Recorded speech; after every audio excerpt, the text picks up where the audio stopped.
अस्सलामुअलैकुम students, welcome to my channel make education easy. Students, हमने environmental chemistry का chapter start किया था जिसमें हमने सबसे पहले एटमॉस्फेयर को डिस्कस किया था। उसके बाद हमने उसकी लेयर्स स्टार्ट की थी। हमने उसकी दो लेयर्स को, स्ट्रेटोस्फेयर को डिस्कस कर लिया था, ठीक है। हमने ट्रोपोस्फेयर और स्ट्रेटोस्फेयर को डिस्कस कर लिया था। आज उसकी दो लेयर्स हमारे पास बाकी रह गई थी, that are mesosphere and thermosphere, ठीक है। तो आज हम इन दोनों को डिस्कस करते हैं। मीजोस्फेयर, सबसे पहले आपको उसके नेम में हम देखते हैं कि मीजोस्फेयर जो है, मीजो का मतलब ही है हमारे पास मिडल, ठीक है। तो इसका मतलब कि जो मीसोस्फेयर है हमारे पास, जो ये एटमॉस्फेयर की लेयर है, ये मिडल लेयर है एटमॉस्फेयर की, ठीक है। Mesosphere is the middle layer of atmosphere, ठीक है। पहला पॉइंट तो हमारे पास ये हो गया कि mesosphere is the middle layer of atmosphere. अगर हम इसकी बात करें तो मीसोस्फेयर कहाँ से हमारे पास, सबसे पहले हमारे पास जो है ट्रोपोस्फेयर है, देन हमारे पास स्ट्रेटोस्फेयर है। अब जहाँ पे स्ट्रेटोस्फेयर एंड हो रही है, ठीक है, वहां से हमारे पास मीसोस्फेयर जो है वो स्टार्ट हो रही है, ठीक है। यानी कहाँ से, mesosphere extend from top of stratosphere, ठीक है। और उसके बाद ये मीसोफेयर जो है वो 80 किलोमीटर जो है from the earth surface, earth surface से जो है कितनी ऊपर है, 80 kilometre above the earth surface. यानी कि हमारी अर्थ से ये 80 किलोमीटर ऊपर है अर्थ सरफेस, ठीक है। दूसरा पॉइंट हमारे पास ये हो गया, ठीक है। तो ये दो बहुत इंपॉर्टेंट पॉइंट थे। अगर अब हम इसके टेम्परेचर की बात करें, ठीक है, तो स्ट्रेटोस्फेयर से अगर हम ऊपर जाएं, ठीक है, जैसे जैसे मैं आपको ये बताती रही हूँ बात की, जैसे जैसे हमारी लेयर्स ऊपर जाती जाएंगी टेम्परेचर इंक्रीज होता जाएगा। यानी ट्रोपोस्फेयर में अगर टेम्परेचर कम था तो स्ट्रेटोस्फेयर में टेम्परेचर और ज्यादा होगा। अब मीसोस्फेयर में हम जाएंगे तो उधर टेम्परेचर और ज्यादा होता जाएगा, गर्मी यानी हीट जो है वो ज्यादा होती जाएगी।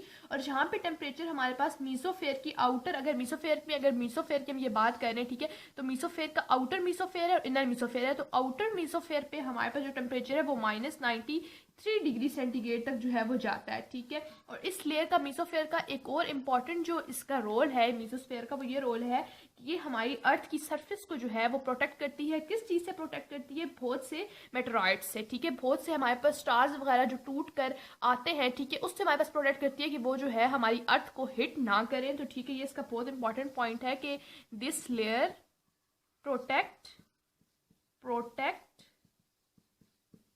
earth surface, this layer protect earth surface from being hit by meteorites, ठीक है, meteorites।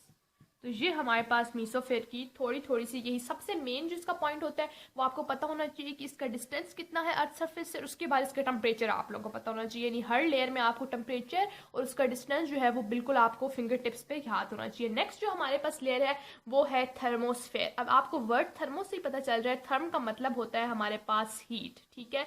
तो क्योंकि ये लेयर सबसे एंड पे आ रही है तो ये लेयर बहुत ज्यादा जो है वो गर्म होगी। जैसे जैसे हम ऊपर जा रहे हैं, ठीक है, सन से करीब आती जा रही है लेयर, ठीक है। तो जो सबसे ऊपर वाली लेयर है थर्मोस्फेयर, वो बहुत ज्यादा जो है उसमें हीट होगी, वो बहुत ज्यादा उसका टेम्परेचर जो है वो हाई होगा। तो थर्मो का मतलब हो गया हमारे पास हीट। अब ये सब, और ये है आउटर मोस्ट लेयर है एटमॉस्फेयर की, आउटर मोस्ट लेयर, ये एटमॉस्फेयर की आउटर मोस्ट लेयर है। इसके बाद जो है वो कोई लेयर नहीं है, ये सबसे ऊपर की लेयर है, ठीक है, आउटर मोस्ट लेयर है, ठीक है। और ये लेयर इतनी ज़्यादा हॉट है कि इसका टेम्परेचर हमारे पास 1800 डिग्री सेंटीग्रेड तक जो है वो चला जाता है। मतलब बहुत बहुत बहुत ज़्यादा हॉट। इधर हम जो है ह्यूमंस के लिए टेम्परेचर अनबियरेबल है, हम इस टेम्परेचर को जो है वो बियर नहीं कर सकती हमारी बॉडी, ठीक है।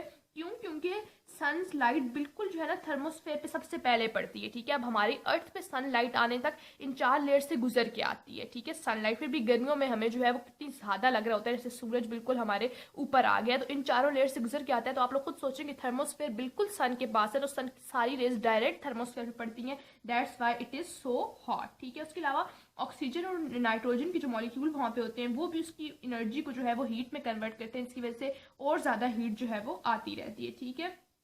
आगे अब थर्मोस्फेयर में हमारे पास आगे दो और लेयर्स हैं, ठीक है। थर्मोस्फेयर को ही दो पार्ट्स में डिवाइड कर दिया गया है। एक उसकी थर्मोस्फेयर की लेयर का नाम है आइनोस्फेयर और दूसरी लेयर का नाम है एक्सोस्फेयर, ठीक है। अब ये जो हमारे पास ओनोस्फेयर है ये हमारे पास लोअर लेयर है, ठीक है, लोअर लेयर। यानी अगर ये हमारे पास थर्मोस्फेयर है तो ये लोअर वाली लेयर जो है वो ये होगी, और जो अप वाली लेयर होगी वो होगी हमारे पास एक्सोस्फेयर यानी कि आउटर लेयर। अब जो ओनोस्फेयर है ना, उसको अगर हम अर्थ सरफेस से डिस्टेंस काउंट करें तो वो 80 किलोमीटर से लेकर 400 किलोमीटर तक अबव द अर्थ सरफेस है। और जो आउटर लेयर है वो उसके बाद बहुत ज़्यादा एक्सटेंड करके 400 किलोमीटर से एक्सटेंड कर गई है और आगे thousands of kilometre earth surface से ऊपर जाती रहेगी। ठीक है, तो ये इसकी जो है थर्मोस्फेयर की दोनों लेयर्स होगी।